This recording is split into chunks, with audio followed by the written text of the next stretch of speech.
In this video, we are going to design our database for the RemindMeApp application. This is what we are going to cover. Mission statement and objectives, analyzing the current database, and in the new system, we are going to create the preliminary field list. We're going to establish a primary key, write queries to verify mission objective, and finally, draw our class diagram. If you are new to this channel, don't forget to like, subscribe, share, and comment to support the content. Code with Eno.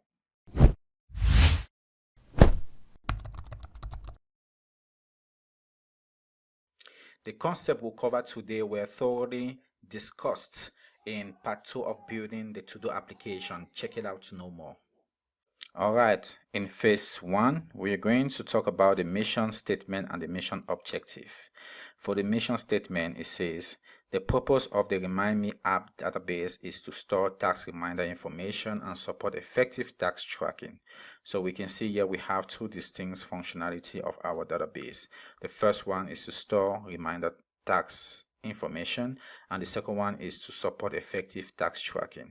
So for this second part, we're going to query our database in order to get information that is going to help us to effectively track our task. Now for the mission objective, we have more specific objectives that are tied to our queries.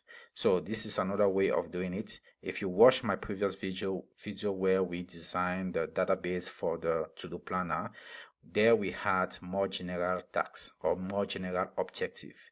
So these are two ways by which we can create our mission objective. So here it is a little bit more tied to our queries. Okay, they are specific tasks. So we have fetch upcoming reminder, fetch to-dos reminder, save reminder data, update reminder, delete reminder, disable enable reminder, change reminder state, list reminder information sorted by time, filter reminder information by status, day, and state, search reminder by label, and delete all reminder. So these are the various queries that we are going to write to satisfy these objectives. In phase 2, we are analyzing the current database. So here we can see the current database had only one table, and the table had an ID, which is serial primary key. We can already tell that this is PostgreSQL, but like we said in the requirement, we're going to change the database from PostgreSQL to SQLite. So we're going to see what to do here because serial is PostgreSQL specific.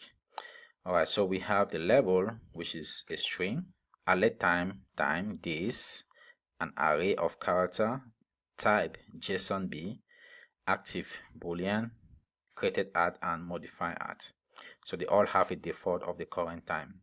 So based on analyzing this database, this old database, I found out that the type and the JSONB are not actually supported by SQLite. So SQLite does not have built-in data types that support types and JSONB. So what SQLite does is that it stores these different information as strings. Then it provides you some functionality, some functions like JSON extract to manipulate this information. So for example, the type here is JSONB. So in our application, it's going to be a dictionary. Then we're going to serialize it into a JSON. Then we store it into this type, which is going to be text or string. Same thing with the array here. So the days here says array of characters. So what we're going to do is that we're going to save the information as a string separated by comma and space. Okay, then we can once we extract the information from the database, we can split it. Okay, we can split it and extract it as a list.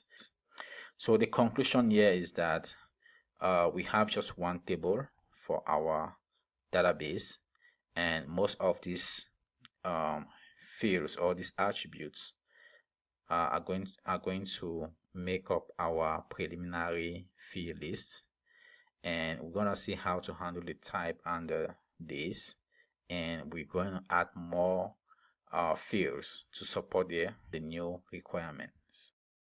Alright, for the new system, we have the preliminary field list. that was generated from the requirement. Remember, the requirement was covered in the previous video, part 1. So here we have the label, days, alert type, active, alert time, repeat, created at, and updated at. Now, looking at this, I was unable to have a natural primary key. So I went in for an artificial primary key and I call it ID. And based on that, I was able to create my first class diagram where I listed all the fields, the data type, and some few constraints. So we can see here the ID is an integer, auto increment primary key. So remember, this is still at the problem space. So it means that the data type we have here is not specific to SQLite. Okay, so once we get to the solution space, we can start thinking about what is specific to SQLite 3. So here we have the label, which is a string, not null. This array of string, not null. Alert type JSON, not null. Alert time, not null. Active and repeat are both bool. Created at and updated at are timestamp. So here we're gonna identify the methods, because you can see the methods are not available for now. So the steps I'm going to take to identify my method is that I'm going to create the database and the table. I'm going to write queries to test the various mission objectives that we generated above there. So this is a mistake. This is going to be mission objective, and based on that, we're going to adjust this diagram with the methods. Okay, so this is the SQL script I used to create my table. We can see we are getting more into the solution space. So the data types here is going to be specific to SQLite. So we have the ID, which is going to act like the primary key, but here we have integer and auto increment. So in PostgreSQL, we could just use serial, and serial will auto increment, but here serial is not supported in SQLite, so we're going to use auto increment in this case. The label is going to stay varchar. Days, instead of arrays of characters, we're going to use varchar. Like I explained previously, we need to save the information, to store the information as a string, but we can store it in such a way that it will be easy to generate or to create a list from there. So we can see here it's going to be easy to create a list because we can split by comma space to get a list of all these days. Same thing for the alert type. Here, instead of JSON, we're going to use varchar, and we're going to save a JSON string so that it will be easy for us to deserialize it into a dictionary. And the alert type time is going to stay time. The active is going to stay bool, and the repeat. So for the repeat, it is something I added after the requirement. Okay, I just felt like it would be a good idea to add the repeat. So what it does is that after we have selected, we have entered our time and everything, we can select the days, the various days that we want our event to be triggered. So we let's say we select Monday and Wednesday. So when it's normally the way it is right now, when the event is triggered on Monday and Tuesday, it's gonna be triggered again on the next week, Monday and Tuesday and Wednesday. So what I want to have here is a button repeat, so that you can indicate if it has to repeat. Okay, if it doesn't repeat, if it doesn't have to repeat, then after it has been triggered on Monday and Tuesday, it's going to be deleted automatically. Alright, so we need to run this to see what it looks like.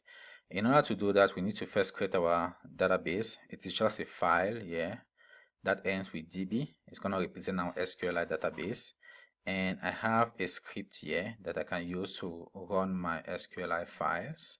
So it is a very simple script. What it does is that we look for the parent directory, which is the DB, and based on that we create the path to our create DB file and the database. And using SQLite, which we imported above here, we can connect to our database and create a cursor. Then from there we extract the content of this SQL script and we execute it here, and we commit it because it's going to change something in our database. From there we can check if there's any error that occurred here. So if I have to run this, python-m run, so, and I refresh here, I can see now my database or my table has been created. Looking at it here, if we fetch, okay, select all from reminder, we see that it is empty. Okay, so this is where we test all the mission objectives. So I have everything already. The mission objective are represented by these different functions. So each of those functions represents a mission objective. So we're going to start with the first one, which is save reminder. And the save reminder represent this specific page here. Okay, so once we put in all the different details, we can click on add and it's going to save it to our database. So if I expand this, we can see it takes in the label, the days, as a string. Remember, days as a string as well. The alert type, the alert time, repeats and active. So here we create our connection like we did in the previous context where we created our table. So we connect to the database, we create our cursor, and this is what we are interested in, the query. So here is a very simple query that inserts information or insert data into our table. So we have here insert into reminder. We want to state the label days, alert type, alert time, active, repeat. And here we put placeholders. So this is a bit different from PostgreSQL. So PostgreSQL, I think it is %s. Here it is question mark. And after that, we run our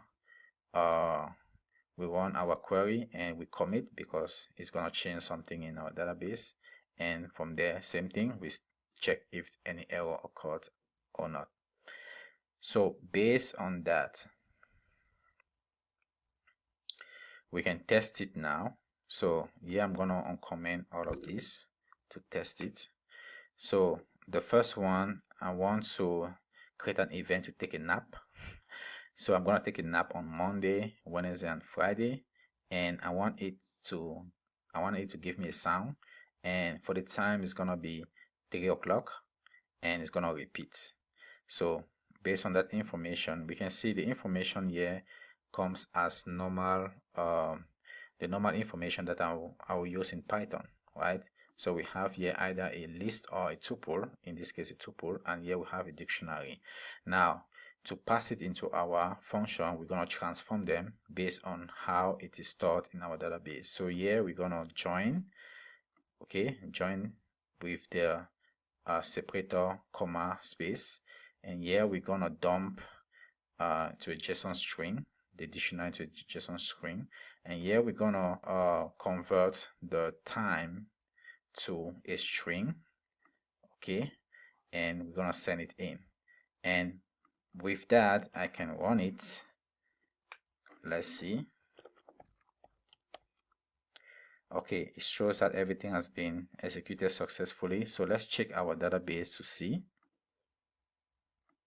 So I'm gonna refresh it. Oh, okay. So after running it, I delete everything. So I'm gonna comment out this, and so that only this first part is running.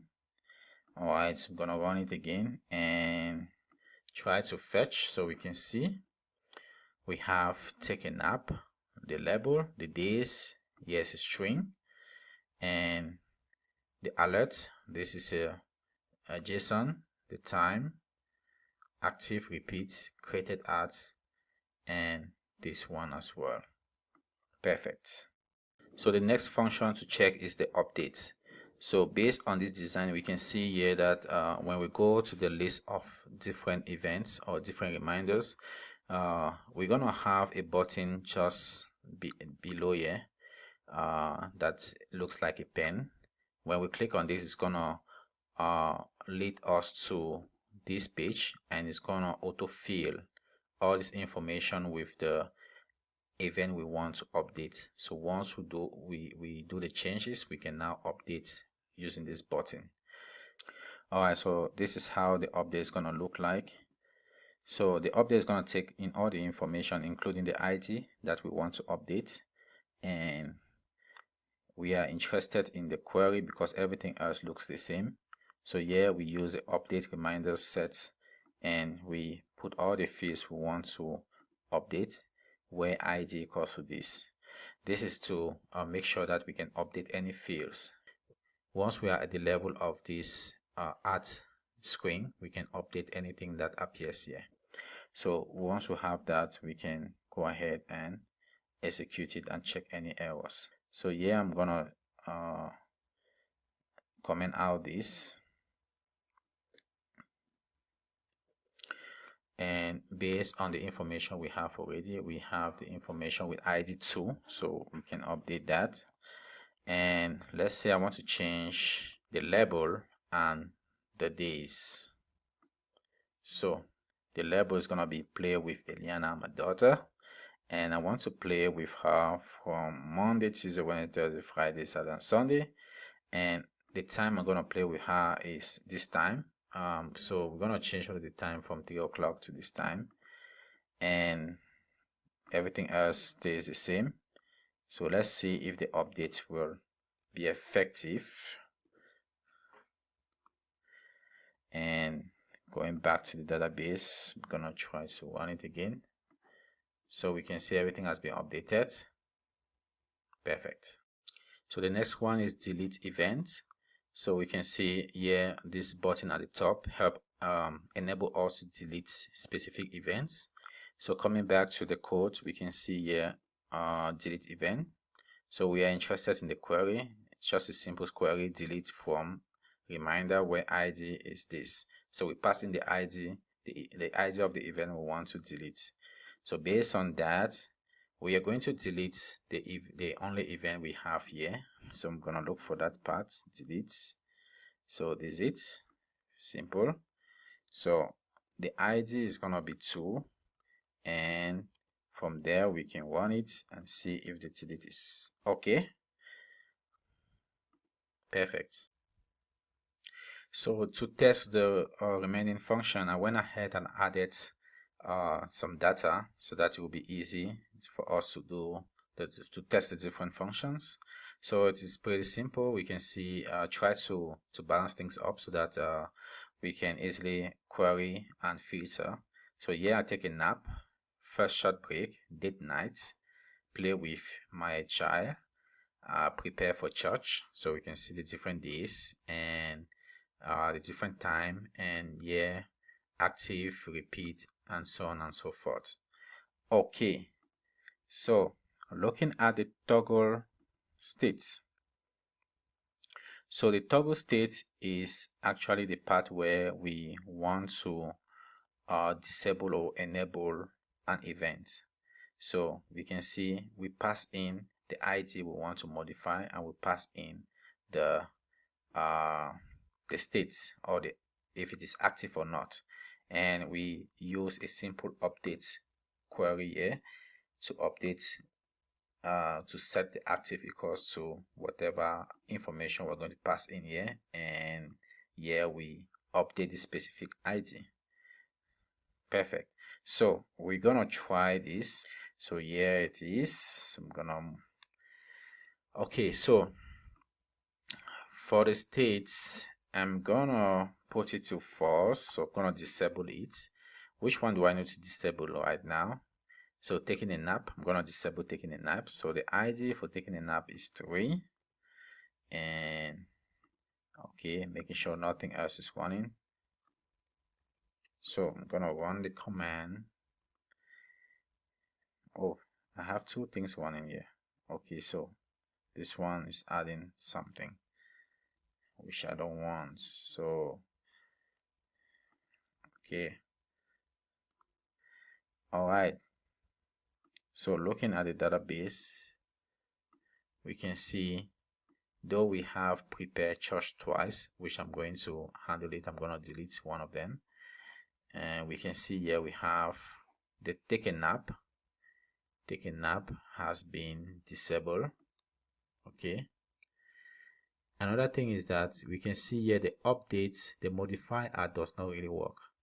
Okay, because I've just modified this particular field, but we can see the created art and modify art are the same. They have the same date. So there are different ways by which we can handle this. We can handle this at the level of the application, that is at the level of Python, and we pass in the modify art date, or we can create a trigger in SQLite. So we are going to use the second option so that we keep everything in the database. So to handle the update, we have this trigger. So we're going to create the trigger update reminder modify ads. Before update on the reminder table, it's going to run for each row affected by the update, and it's going to set the modify at to the current timestamp. Okay, the time at which this update was done, and it's going to refer to this all ID is the ID of the row before the update. So this is our trigger that is going to run each time we update our reminder to make sure it identifies the rows that are affected by the update and modify and update or modify the time to the modify at time to the current time.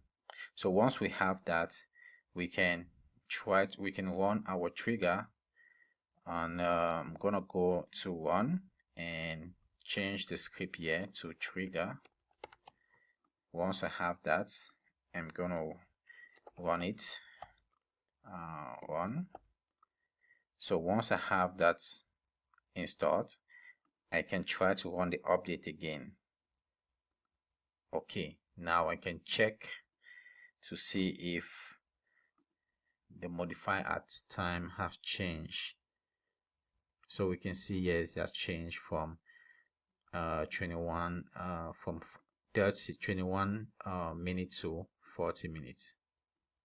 All right, so we are at the level of this function, fetch all reminder. So when we go to the list to list all the reminders, this function would be executed to list all our reminder here. So let's see the content. It's going to be very easy. Select all from reminder, order by alert type, alert time. So basically I have that already uncommented down here, so I can just go ahead and run it. So we can see everything is just returned as a list of tuple. So this is very important because this is what comes from our database. But during the implementation, we are going to have our class reminder, and the class reminder will stand between our database and our controller. So the class is going to call these functions, this database function, and receive the list of tuple and convert it or use the different fields that were returned from it and create an object of the reminder before sending that object to our controller. Okay, so this is the home page where we're going to have the first today's reminder. So the first today reminder is going to be displayed somewhere down here as a graph, this graph. So we want to make sure we fetch today's reminders, and we call this color is going to represent the reminders that were already triggered, and this will represent reminders that have not been triggered yet. All right, so fetch today reminders. So let's check the query. Select all from reminder where days like this. So this is where we create the I don't know, attributes. So normally it should be something like this. So we have like, and we have percentage and the day. Maybe we want to check for today. So if today is Sunday, for example, it's gonna look like this. Okay, so we get the today's date, and from there we use the C string to create a string to return a C time style string, and from there we split and get the first item. So let's say dates today. Okay, so this is today's date. If we want to get the C time, see time is gonna look like this. So we want to extract this the first part that represents the dates, the abbreviated dates. So we're gonna split it into space, split it by space, and extract the first content. So that's the same thing we do here. Then we enclose it with this percentage. So this is gonna say we want to search throughout the string, this string here. We don't care about the starting point basically, so that's what this percentage at the start mean, and we don't care about the end here. We want to just see if anything resembles Sunday or sun. So we can see based on that, this one will be returned, this one will be returned, and this one will return because they all contain Sundays. So let's verify that. So we're gonna save this and gonna run it, and we can see basically this one contains Sunday, and this one contains Sunday, and this one contains Sunday. All right, so on this page we're going to have, or on this screen we're going to have some filters here that will permit us to filter by day, by the state, the active, that is disabled or disabled, and by the state. The state here is going to be either pass or pending. So let's see the first one. The first one is a very simple query by day. So it's going to receive the day here, and we pass it to this simple query. And for the active, we're going to receive the active either true or false and pass it to the query here. And for the states, so here the state was a little bit more complex because the states depends on the day and the time. So let's say, for example, we want to filter by the past, so event that has passed. So for the event that have passed, we are checking just the current day. Okay, just the current day. Let's say today is Sunday, so we check for Sunday what are the event that has already passed. So this is the alert time is lesser than the current time, so it's gonna give us the event that has already passed. But for events that are pending, okay, we want to first check for today. Okay, today is Sunday. We want to check the event of today and to make sure that the alert type is greater than the current time, meaning that it hasn't been triggered yet. And that is the first part. Or we check events that were not set for today. Okay, so these are the two queries that we're going to use in this case, for pass and for pending. So once we have that, we can start testing. All right, so we're going to start with the fetch by day, sorry. And once I have that saved, I can run, and we can see today is Sunday, the recording of this this video, but we can see we pass in Monday here, and it's gonna return every event that has Monday on it. So we can see we have just one event with Monday. So if we pass in Sunday, the day of this recording, and we can see everything else that has Sunday is returned. The second part is search by status, or disable or enable. So here we want to fetch all the reminders that have been disabled. So if we run it, we're gonna see we have one, and if we check the state, we can see here this is the active state, if it is enabled or disabled. And if we want to fetch all reminders that are active, so we can put through here, and it's gonna return everything else. And the last one is gonna be based on the states, that is past or pending. So here we want to check all the states, all the event that has passed. So once I have that saved, I can run it. So we can see, looking at this, we can see here we have, because we have Sunday in here, which is the day of this recording, we can check the time now is 11 o'clock. So we can see here this is 4 o'clock. So this event has passed definitely. we can check others. This one as well, Sunday, and this is 8. So these are the events that has passed.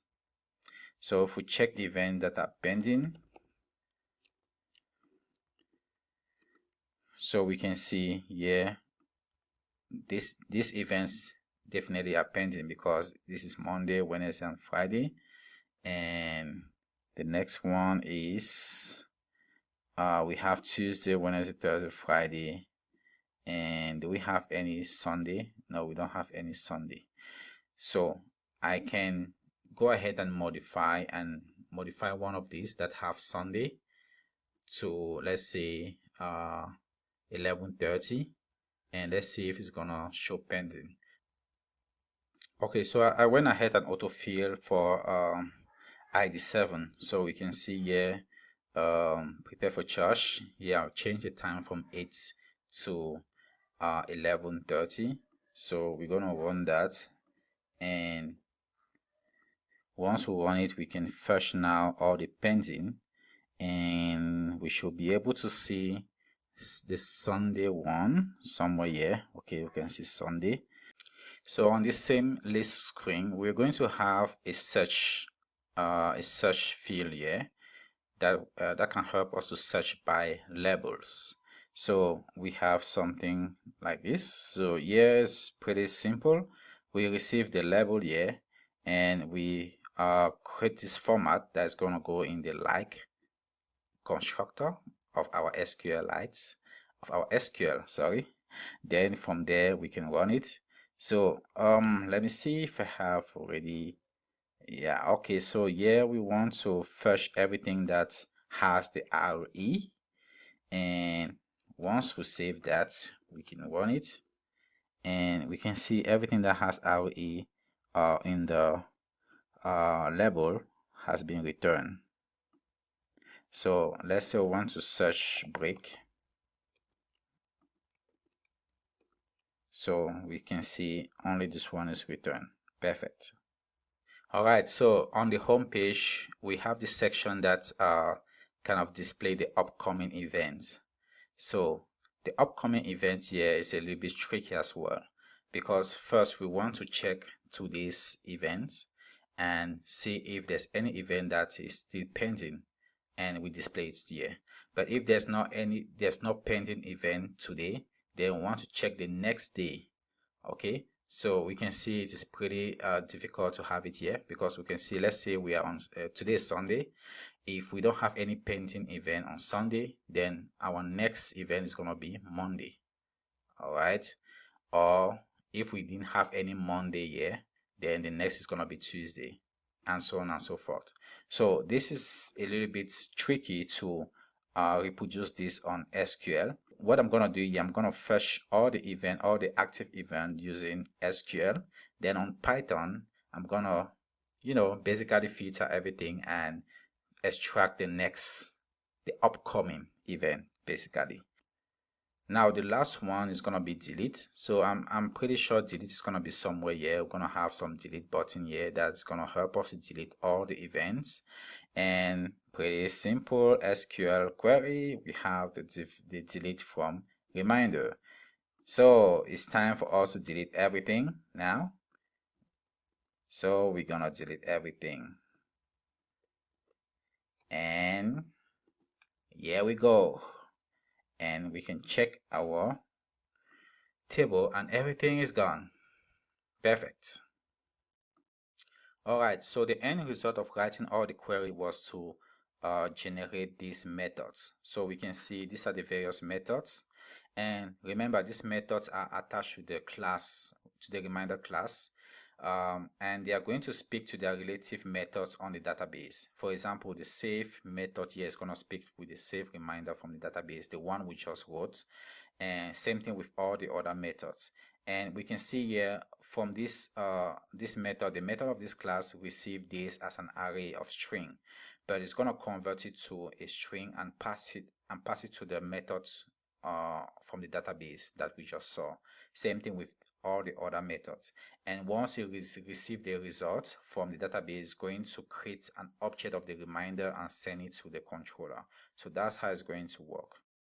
Alright, so that's it for now. We have just designed our database, and the queries we wrote were just to test to make sure that the different data types and the methods that we are aiming at is going to be used to, or is going to help us support the mission objective. Okay, so of course we have so many things to fix, especially at the level of inserting events. We saw some duplicates there, and we would like to fix that during the implementation. But we'll be coming back to the designing phase whenever we want to add something or change something. So in our next video, we are going to set up our Kivy in our MacBook, in our Windows, and in our Ubuntu, because at the end of the day we will be packaging, okay, this application so that it can run in these various platforms. All right, so if you are new to this channel, don't forget to like, subscribe, share, and comment to support the content. See you in the next video.